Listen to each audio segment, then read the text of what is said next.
2026 tunaondoka hapa Shinyanga na tumeondoka na kijiji chetu by the way. Bana, leo pamekuwa na vibe kubwa sana. Nandy tunaye hapa mwenye festival yake Shinyanga, yuko na Billnass, Bill Nenga, Baba Naya.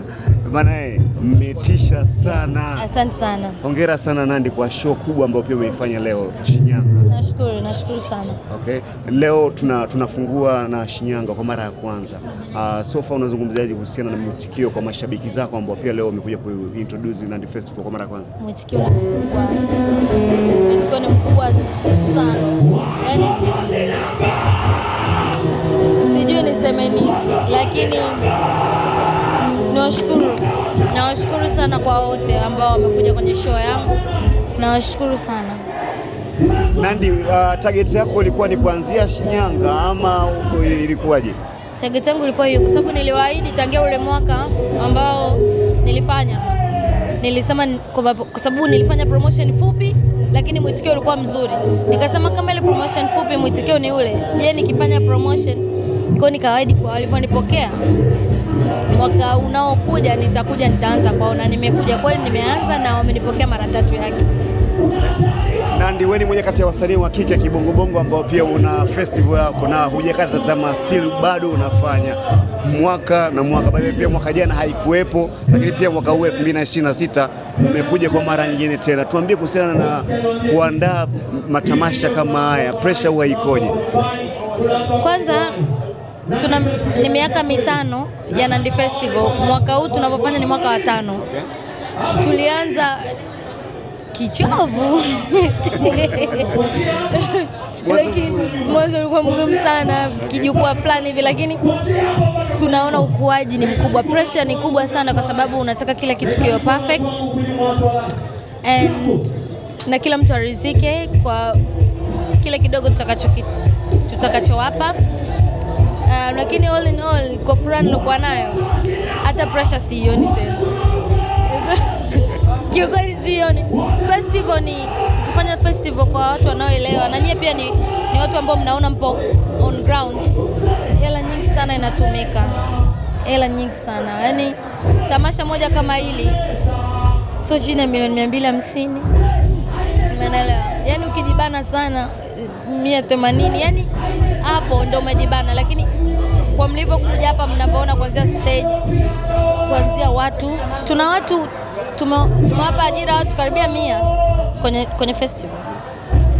Unaona uwekezaji ulivyokuwa ni mkubwa, lakini mapokezi yake ndo kama hayo, ni makubwa. Wanatupunguza machungu, lakini sisi tumewapa burudani nzuri.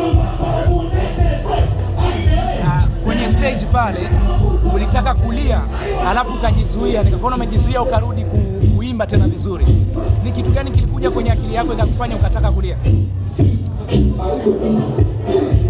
Nataka kulia tena.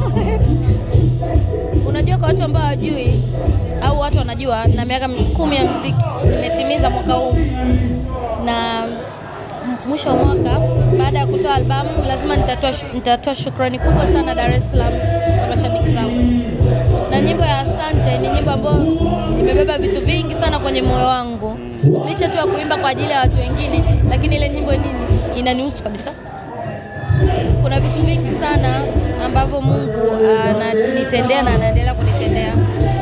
Mimi ni nani ambaye niwe na amani kwenye ndoa yangu? Mimi ni nani ambaye na miaka 10 lakini bado mashabiki wananipokea vizuri na wananipa nguvu? Mimi ni nani ambaye nifanye biashara zifanikiwe? Unaelewa?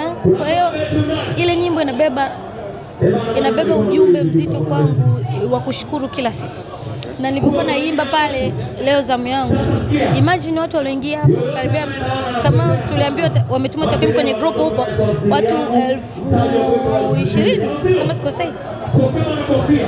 You can tell, yani unaweza, na kuna VIP imejaa na kuna watu kibao walikuwa nje kula kwa nataka. Kwani nilikuwa naimba naona kama, yani sijui hata nieleze, yani naona kama Mungu ananitendea sana, na ninapoimba ile nyimbo ni kama namshukuru kutoka moyoni mwangu na sitaacha kumshukuru kwa kila kitu. Ndio maana nilikuwa nataka kulia, lakini nilijizuia ili niweze kuiperform. Lakini nilikuwa nikiimba vitu vingi vinakuja kichwani.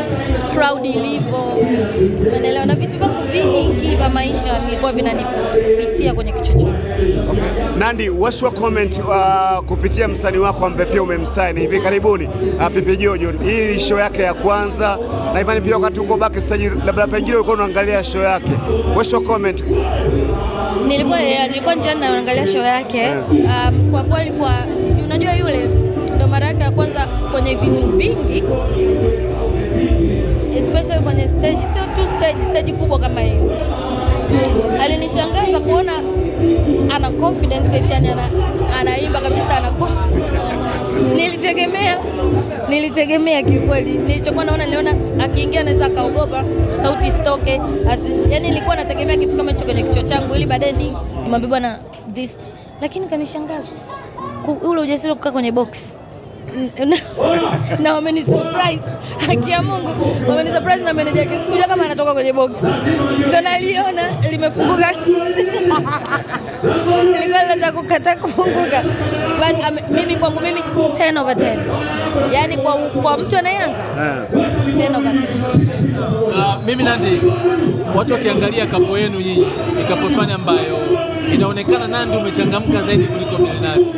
Sawa, ana nature ile upole, mtu mwenye aibu, lakini nowadays tunamwona ni kama vile naye ameingia kwenye mfumo kwenye jukwani kama hivyo, anapata ana confidence, anaweza kukiss vitu ambavyo uko nyuma vilikuwa ngumu sana kufanyika. Ilikuwaje ngumu kumconvince Billnass kwanza kukiss naye jukwani? Sometimes anafanya vitu nasty mpaka mnasema kama leo mchokifanya hapa mpaka kudondoka, au ndo baba naye na mama naye wako kazini, tulikuwa kazini na aende shule kwenye mfumo. Ni mtu mwenye aibu, sio mpole, ila ana aibu na inabidi aingie kwenye mfumo kwa sababu sasa ndo kashawa kicha. Kwa taratibu hapa yenyewe ni kwa, yani pale yenyewe kuna vitu bado hajafanya. Kulikuwa kuna vingi tumevipanga, amenigeuka kwenye jukwaa, lakini kajitahidi tu kwa jinsi tulivyokuwa tumefanya. Ana aibu. Yeah, ni aibu tu ana. Ndio ndio nimshauri Billnass aanze kucheza kwenye show zake. Kweli? Ilikuwa ngumu kiasi gani kumconvince hip hop acheze sasa hivi kwenye show? Acheze kwa sababu huwezi tu ukatu it's boring. Alafu yeye ukichanganya sio tu hip hop, anaimba nyimbo tofauti tofauti. Yaani sasa hivi tunamuingiza kwenye bongo flavor. Na anatoa hit song. Kweli? Of course, niambie nyimbo yake gani ambayo ameimba haijahit? Nyimbo zake zina hit zote. Kwa natamani akiwa jukwani awe anacheza, hata kama hajui kucheza vivyo, lakini aonyeshe kama ana movement. And he's doing good. Sikia kauli ya Billnass before tujamie kwa Billnass, wakati una perform kwenye stage pale umedai kwamba ngoma yako mpya umemwimbia Billnass. Kuna kitu alikuuzi. Nandy, tuambie hapo, alikuja kizungumza kitu gani alikuuzi na shida ilikuwa ni nini? Tuambie. Kuna kitu nataka ninunulie, akaniambia ananunulia Ijumaa imepita hajaninunulia, nikatumenunia. Na tumekuja kwa sababu ni kazi tu, lakini bado nimekununia bebe. Inaonekana ugomvi wenu nyenye wa kuact ni kwamba watu wako wanasema Nandy amemisi kugombana, ni mpaka anakuwa na act kama anagombana Billnass. Hamna. Si kiukweli hatugombani sana. Vitu vidogo vidogo kama hivyo. Nikiahidiwa jambo najua litimie. Umeelewa? Kwa hiyo nampenda. Mimi nashukuru kwamba toka machani mambo ya asante. Mashabiki zangu wameshuhudia toka album ya gospel. So kama nimefikia hapo. Album ya gospel sana asante. I know. Mimi na ile karma moyoni mwangu ya wito wa nyimbo za gospel. Mimi playlist yangu ya kwenye simu nyimbo nyingi ni za gospel. Yaani mimi na ule tu wito moyoni mwangu wa nyimbo za gospel. Sijui namwambia mume wangu, sijui Mungu amepanga nini, lakini nikiimba nyimbo za gospel kuna namna tu moyo wangu, yaani na uwepo fulani yaani na change kabisa. Umeona? Kwa hiyo sijui mbeleni itakavyokuwa, labda naweza nikaja kuimba gospel mbeleni, Mungu atakavyoniita. Sitaki niende kwa sababu na njaa ya kufanya muziki nipate hela. Nataka nikimwimbia Mungu nimwimbie Mungu kutoka moyoni mwangu. Yeah.